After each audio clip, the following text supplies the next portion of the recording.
comprendre. Mario Dumont. Alors, ça va se dérouler cet après-midi, 16h, l'assermentation de la nouvelle première ministre du Québec, Christine Fréchette. On va aller parler au collègue Alain Laforêt, correspondant à l'Assemblée nationale pour TVA Nouvelles. Salut Alain. Salut Mario.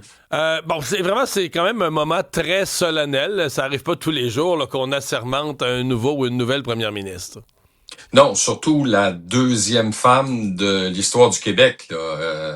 Faut le rappeler, Christine Fréchette devient première ministre après Pauline Marois qui avait fracassé le plafond de verre en 2012. Donc oui, c'est un moment solennel, important, qui n'est pas arrivé souvent dans l'histoire du Québec. À 16h cet après-midi, dans l'Agora, on attend 300 personnes qui vont être là.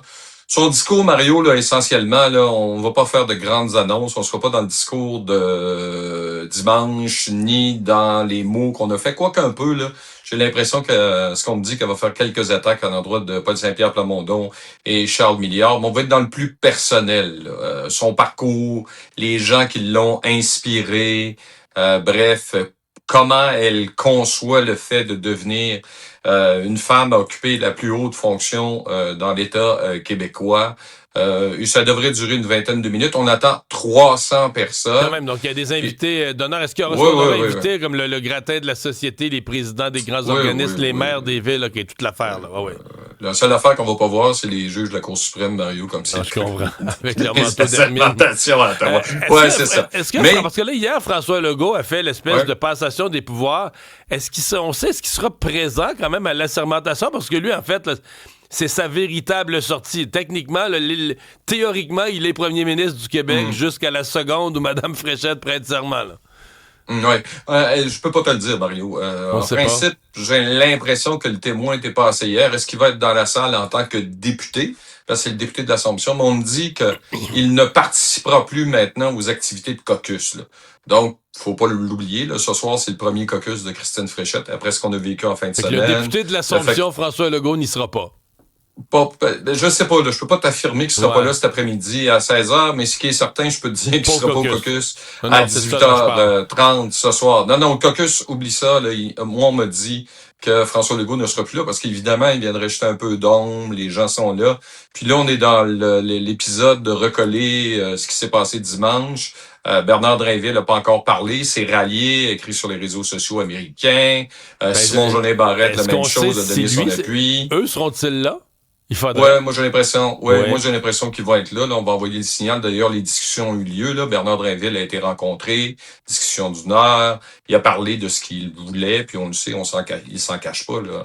Lors du dernier remaniement, l'environnement pour lui c'était une surprise. Quoique moi ça m'avait pas surpris parce que j'avais dit s'il y avait quelqu'un qui peut faire bouger le ministère de l'Environnement, que François Legault a besoin de faire avancer ses projets économiques, c'est Bernard Drainville. Mais il veut un ministère à vocation économique. Le questionnement, c'est au niveau de Simon Jolin-Barrette, là, avec les messages qu'elle a envoyés. Quoi qu'elle a dit très, très clairement le lendemain que Simon Jolin-Barrette, le leader parlementaire, aura une place de choix autour de la table du Conseil des ministres. Ils se sont parlé hier matin, mais il n'y a rien qu'à filtrer. Là. Qu'est-ce qu'elle va lui offrir? Est-ce qu'il reste à la justice? Est-ce qu'il reste leader? Est-ce qu'on change le... Mario, je te pose la question, tu as fait de la politique quand même assez longtemps. On change-tu le leader à 1 mois et demi de la fin des travaux? Le 12 juin, c'est terminé. Est-ce que tu ramènes une nouvelle personne, une nouvelle dynamique? Ça se fait, là. Mais en principe, il va rester quoi? Est-ce que c'est utile? Puis il reste quoi? 3 semaines de véritables travaux, là? Mais puisqu'on parle du cabinet, Alain, bon, il y a cette rumeur, là, je sais qu'il cherche quelqu'un de l'extérieur, ça, c'est une chose, mais prenons les gros joueurs. On est Christine Fréchette, on veut du changement. On dit, moi, il faut que je présente un conseil des ministres qui représente du changement.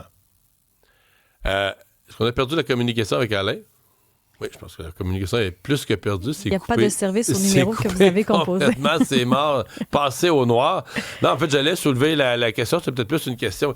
Si tu laisses... Parce que là, hier, elle a confirmé Éric Girard, là, pour le coût de la vie, comme s'il était ministre des Finances. Là, c'est lui qui va s'occuper de ça. À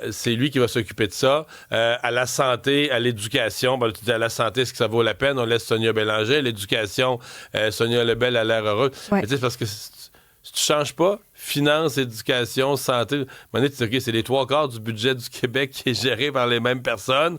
Est-ce que ce serait mal vu? moi, dans ma tête, elle n'a pas le choix.